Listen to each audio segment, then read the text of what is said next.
Dans le prochain épisode de Un si grand soleil, Alex met la main sur le coupable de l'enlèvement de Johanna tandis que Margot a du mal à oublier Hakim. Attention, les paragraphes qui suivent contiennent des spoilers sur l'épisode d'Un si grand soleil diffusé demain soir sur France 2. Si vous ne voulez rien savoir, ne lisez pas ce qui suit. Vendredi 29 décembre 2023 dans Un si grand soleil. Alex trouve le coupable. Alex a passé la nuit à son bureau afin d'identifier le potentiel agresseur de Johanna. Il est sûr de connaître cet homme mais il n'arrive pas à savoir où il l'a déjà vu. Il n'a malheureusement pas pu utiliser la reconnaissance faciale parce que la photo est de mauvaise qualité.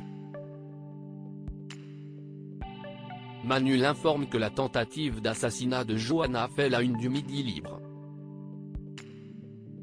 Ce dernier met la pression à Alex. C'est à ce moment-là qu'il se souvient où il a vu cet individu. Lorsqu'il a fouillé l'appartement de Pierre Louan, il était tombé sur un article parlant d'une association humanitaire en Afrique. Et cet individu, Nathan, en est le président. Alex appelle alors Johanna pour lui demander si elle le connaît mais cette dernière n'a jamais entendu parler de lui. Elle ne comprend toujours pas quel lien existe entre elle, Pierre Louan et ce Nathan. Alex se met en route pour l'arrêter. Au cabinet d'avocat, Guillaume s'assure que Johanna va bien. Il espère que la police va vite arrêter l'auteur de sa tentative de meurtre. Johanna espère surtout qu'ils vont enfin réussir à innocenter Yann. Interpellé par la police, Nathan est auditionné par Alex. Il prétend qu'il dînait chez un ami le soir de l'agression de Johanna. Alex lui demande alors de lui expliquer comment cela se fait qu'il puisse se trouver au même moment près du domicile de Johanna. Nathan fait mine de ne pas comprendre. Alex lui montre alors la photo de vidéosurveillance prise dans le quartier de la victime quelques minutes après l'agression. Nathan continue de clamer son innocence et exige de parler à un avocat. Hugo interrompt l'interrogatoire. Il vient de recevoir le rapport de la balistique, l'arme retrouvée chez Johanna est la même que celle qui a servi à tuer Pierre Louan. De son côté, Élise épluche les comptes de l'association humanitaire de Nathan Lavergne. Elle découvre qu'ils ont un budget de 6 millions d'euros, ce qui est beaucoup pour une association qui distribue des manuels scolaires en Afrique.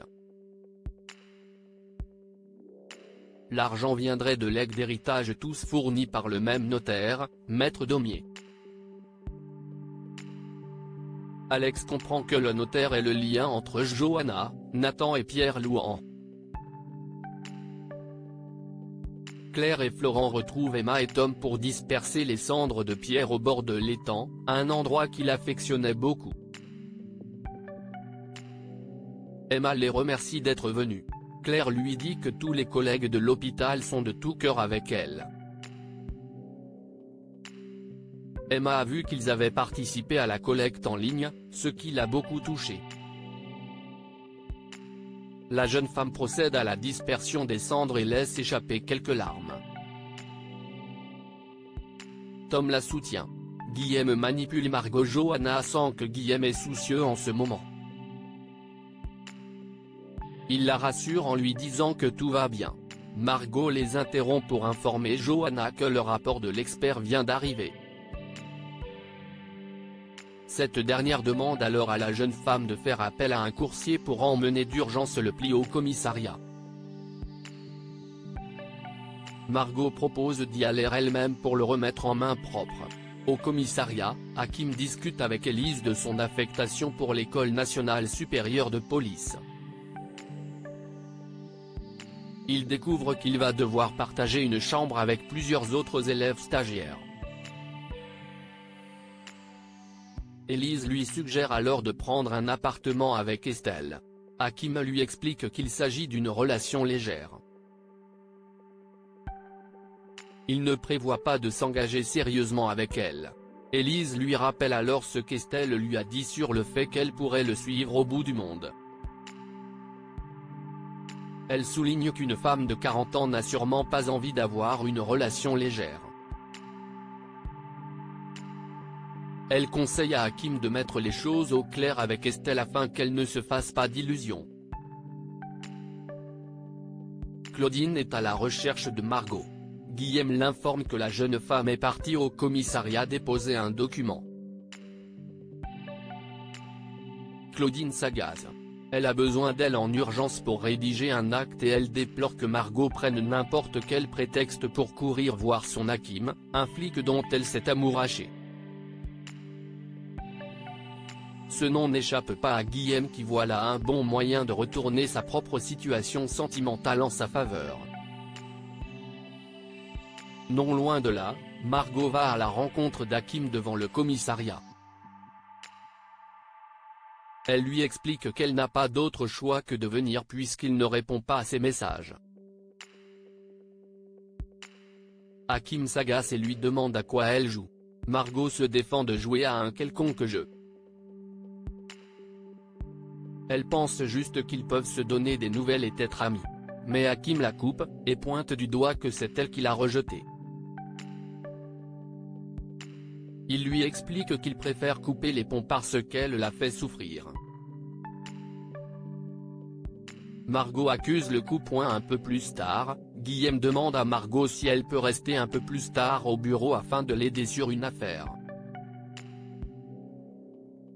Elle accepte.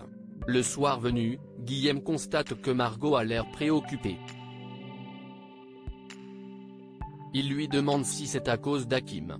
Margot lui confirme que sa vie sentimentale est un peu compliquée en ce moment.